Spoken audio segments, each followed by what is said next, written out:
ಎಲ್ರಿಗೂ ನಮಸ್ಕಾರ. ನಾನು ಮಧ್ಯಾಹ್ನ ಲಂಚಿಗೆ ಗೋರಿಕಾಯಿ ಪಲ್ಯ ಹಾಕಿ ಕೇರಳ ರೆಡ್ ಬಾಯ್ಲ್ಡ್ ರೈಸ್ ಮಾಡ್ತಾಯಿದ್ದೀನಿ. ಬನ್ನಿ ಇದು ಹೇಗೆ ಮಾಡೋದು ಅಂತ ನೋಡೋಣ. ಆಲ್ರೆಡಿ ನಾನು ಗೋರಿಕಾಯಿನ ಸಣ್ಣ ಸಣ್ಣದಾಗಿ ಹಚ್ಚಿ ತೊಳೆದಿಟ್ಕೊಂಡಿದ್ದೀನಿ. 2 ಸಲ ತೊಳೆದಿದ್ದೀನಿ. ಅದಕ್ಕೆ ಎಷ್ಟು ನೀರು ಬೇಕೋ ಅಷ್ಟು ನೀರು ಹಾಕಿಟ್ಟಿದ್ದೀನಿ. ಇದಕ್ಕೆ ಉಪ್ಪು ಬೆರೆಸಿ ಕುಕ್ಕರ್ ಬೇಯಕ್ಕಿಡೋದು. ಈ ಗೋರಿಕಾಯಿ ಪಲ್ಯದಿಂದ ಏನಪ್ಪ ತುಂಬ ಬೆನಿಫಿಟ್ಸ್ ಅಂತಂದರೆ ಇದರಲ್ಲಿ ಕ್ಯಾಲ್ಶಿಯಮ್ ಇದೆ, ಐರನ್ ಕಂಟೆಂಟ್ ಇದೆ, ಮತ್ತು ಫೈಬರ್ ಕಂಟೆಂಟ್ ಇದೆ, ಪ್ರೋಟೀನ್ ಕಂಟೆಂಟ್ ಸಹ ಇದೆ ಇದರಲ್ಲಿ. ಇದು ಮಕ್ಕಳು ದೊಡ್ಡವರು ಎಲ್ಲರೂ ತಿನ್ನೋದ್ರಿಂದ ತುಂಬಾ ಹೆಲ್ತ್ ಬೆನಿಫಿಟ್ಸ್ ಜಾಸ್ತಿ ಇದೆ ಇದರಿಂದ.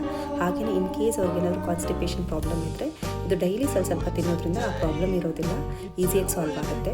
ಹಾಗೆಯೇ ನೋಡಿ, ನಾನು ಉಪ್ಪು ಹಾಕಿ ಇದನ್ನ ಕುಕ್ಕರ್ನ ಬೇಯಕ್ಕಿಟ್ಕೊಳ್ಳೋಣ. ಅದ್ರ ಜೊತೆಗೆ ನಾನು ಹಾಗೆ ರೆಡ್ ಬಾಯ್ಲ್ಡ್ ರೈಸ್ ಸಹ ಮಾಡ್ಕೊಳ್ತಾ ಇದ್ದೀನಿ. ಈ ಬೇಯಕ್ಕಿಟ್ಟಿದ ತಕ್ಷಣ ನಾನು ರೆಡ್ ಬಾಯ್ಲ್ಡ್ ರೈಸ್ ಮಾಡ್ಕೊಳ್ತಾ ಇದ್ದೀನಿ. ಈ ರೆಡ್ ಬಾಯ್ಲ್ಡ್ ರೈಸ್ನ ನಾನು ಹಾಫ್ ಕಪ್ ಯೂಸ್ ಮಾಡಿದೆ, ಹಾಫ್ ಲೋಟ ಅಕ್ಕಿ ತೊಗೊಂಡಿದ್ದೀನಿ.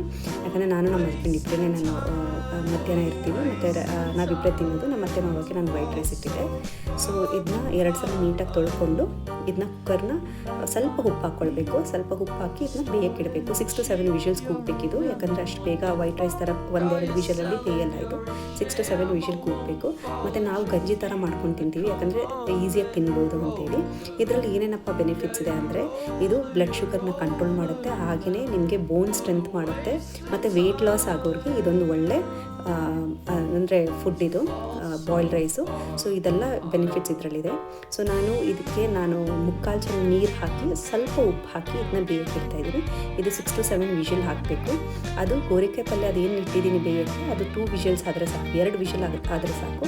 ಇದು 6 to 7 ವಿಷಲ್ ಹಾಕೋವರೆಗೂ ಅನ್ನ ಇದು ಬೇಯಬೇಕು. ಸೊ ಇದೆಲ್ಲ ಬೆಂದಾದಮೇಲೆ ನಾನು ಒಗ್ಗರಣೆ ಹಾಕ್ಕೊಳ್ತೀನಿ. ಸೊ ಇದು ಮಕ್ಕಳಿಗೆ ಬಾಯ್ಲ್ಡ್ ರೈಸ್ ಮಕ್ಕಳಿಗೆ ಕೊಟ್ಟರು ಪರವಾಗಿಲ್ಲ, ಏನು ತೊಂದರೆ ಇಲ್ಲ. ಮಕ್ಕಳು ತಿಂದರೂ ಏನು ತೊಂದರೆ ಇಲ್ಲ.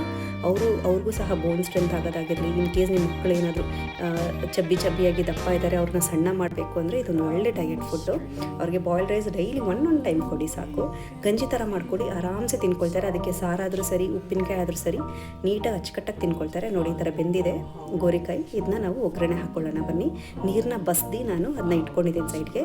ಸೊ ಒಂದು ಬಾಣಲಿಗೆ 1.5 ಸ್ಪೂನ್ ಎಣ್ಣೆ ಹಾಕ್ಕೊಂಡು ಅದಕ್ಕೆ ಒಂಚೂರು ಸಾಸಿವೆ, ನಿಮ್ಗೆ ಎಷ್ಟು ಬೇಕೋ ಅಷ್ಟು ಸಾಸಿವೆ ಹಾಕ್ಕೊಳ್ಬೋದು. ನಾನೊಂಚೂರು ಮಿನಿಮಲಾಗಿ ಯೂಸ್ ಮಾಡ್ತೀನಿ ಸಾಸಿವೆ. ಅದು ಚಿಟಪಟ ಅಂದಿದ ತಕ್ಷಣ ಒಂಚೂರು ಕರಿಬೇವು ಮತ್ತು ಒಣಮೆಣ್ಸಿನ್ಕಾಯಿ. ನಾನಿಲ್ಲಿ ಒಣಮೆಣ್ಸಿನ್ಕಾಯಿ 7 to 8 ಒಣಮೆಣ್ಸಿನ್ಕಾಯಿ ತೊಗೊಂಡಿದ್ದೀನಿ. ಖಾರ ಒಣಮೆಣ್ಸಿನ್ಕಾಯಿ ತೊಗೊಂಡಿದ್ದೀನಿ. ಅದನ್ನ ನಾನು ಹಾಫ್ ಪೀಸ್ ಮಾಡ್ಕೊಂಡಿದ್ದೀನಿ. ಸೊ ಈ ಥರ ಚಿಟಪಟ ಅಂದಿದ ತಕ್ಷಣ ಕರಿಬೇವು ಹಾಕ್ಕೊಳ್ಳಿ. ಕರಿಬೇವು ಹಾಕಿ ಅದನ್ನ ಒಣಮೆಣ್ಸಿನ್ಕಾಯಿನ ಹಾಕ್ಕೊಳ್ಳಿ.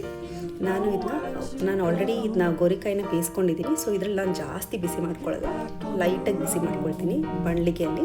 ಸೊ ಈ ಥರ ಕರಿಬೇವು ಹಾಕ್ಕೊಳ್ತಾ ನಾನು ಒಂದು ಸ್ವಲ್ಪ ಕರಿಬೇವು ಯೂಸ್ ಮಾಡ್ತಾಯಿದ್ದೀನಿ. ಮತ್ತು ಹಾಗೆ ಒಣಮೆಣ್ಸಿನ್ಕಾಯಿ ಅದು ಚೆನ್ನಾಗಿ ಫ್ರೈ ಮಾಡ್ಕೊಳ್ಳಿ. ಒಣಮೆಣ್ಸಿನ್ಕಾಯಿ ಖಾರ ಹಿಡಿಬೇಕು. ಸೊ ಅದು ಹುರ್ಕೊಳ್ಳೋಣ ಎಣ್ಣೆಯಲ್ಲೇ. ಇದಾಗಿದ ತಕ್ಷಣ ನಾನು ಹಾಕ್ಕೊಳ್ತಾ ಇರೋದು ಬಂದುಬಿಟ್ಟು ಗೋರಿಕಾಯಿ ಏನು ಬೇಯಿಸಿ ನಾನು ನೀರು ಬಸ್ತಿ ಇಟ್ಕೊಂಡಿದ್ದೀನೋ ಅದನ್ನ ಹಾಕ್ಕೊಳ್ತಾ ಇದ್ದೀನಿ. ಅದನ್ನು ಚೆನ್ನಾಗಿ ಸ್ವಲ್ಪ ಫ್ರೈ ಮಾಡ್ಕೊಳ್ಳೋಣ, ಒಂದು ಸ್ವಲ್ಪ ಬಿಸಿ ಬರಲಿ ಅದು.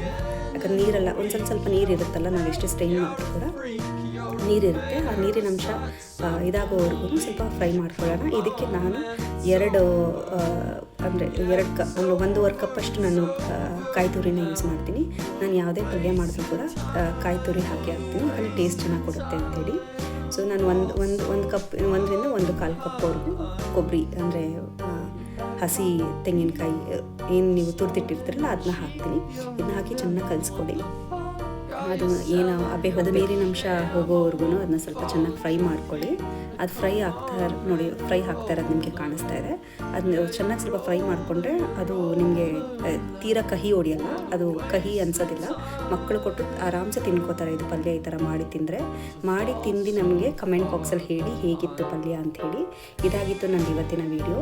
ಯಾರಿಗೆಲ್ಲ ಈ ವಿಡಿಯೋ ಇಷ್ಟ ಆಗಿದೆ ಸಬ್ಸ್ಕ್ರೈಬ್ ಮಾಡೋದನ್ನ ಮರಿಬೇಡಿ, ಹಾಗೆ ಲೈಕ್ ಮತ್ತು ಶೇರ್ ಮಾಡೋದನ್ನ ಮರಿಬೇಡಿ. ಇದಾಗಿತ್ತು ನನ್ನ ವಿಡಿಯೋ. ಥ್ಯಾಂಕ್ ಯು ಸೊ ಮಚ್ ಎಲ್ಲರಿಗೂ, ಯಾರ್ಯಾರು ವಾಚ್ ಮಾಡ್ತಿದ್ದೀರೋ ಎಲ್ಲರಿಗೂ ಥ್ಯಾಂಕ್ ಯು.